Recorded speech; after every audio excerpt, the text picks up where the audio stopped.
parents, and all my friends. Today is 15th August. First, I wish you a very happy Independence Day. I would like to speak a few words from the bottom of my heart on this auspicious day. Hindus celebrate Diwali, Muslims celebrate Eid, Christians celebrate Christmas, but all regions people gather and celebrate Independence Day because it's our national festival. We are proud to be a part of independent country. We are the largest democracy in the world. Today, unity in the diversity is the most specialty of Indians, being proud citizens of our country. We can never forget the importance of 15th August in our history. It's this day India celebrated freedom. It's a day to celebrate freedom by paying tribute to the freedom fighters like Mahatma Gandhi, Subhash Chandra Bose, Jawaharlal Nehru, Bhagat Singh, Rajguru and so on freedom fighters who showed their love, bravery, sacrifice and patriotism for their mother nation and gifted us a beautiful free India. We the citizens of India must be placed to carry on the legacy to make our country proud. Every year we celebrate Independence Day on 15th August. Independence Day is the most honorable celebration of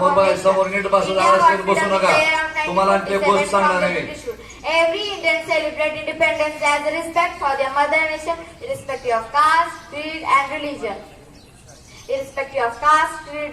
Independence Day marks the end of British rule in 1947 and pathway to free and independent country.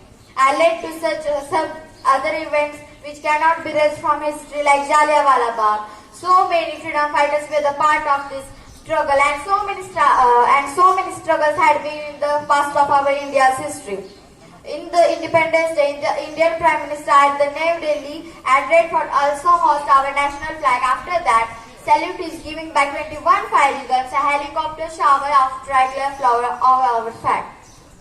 In every color of our flag represent different things. Orange signifies peace and truth, white signifies courage and struggle, and green signifies faith. In the center of our national flag there is one Ashok Chakra that has distributed into 24 spikes. And now today is our duty to do every possible thing which can birth to a better India because youths are the best assets of our country. After the ending of my speech, I want to say, देशासाठी जन्म माझा, सेवा माझे काम, त्याच्यासाठी चंदन होऊन जिजवेल माझे प्राण. East and West, India is best. Thank you. Jai Hind.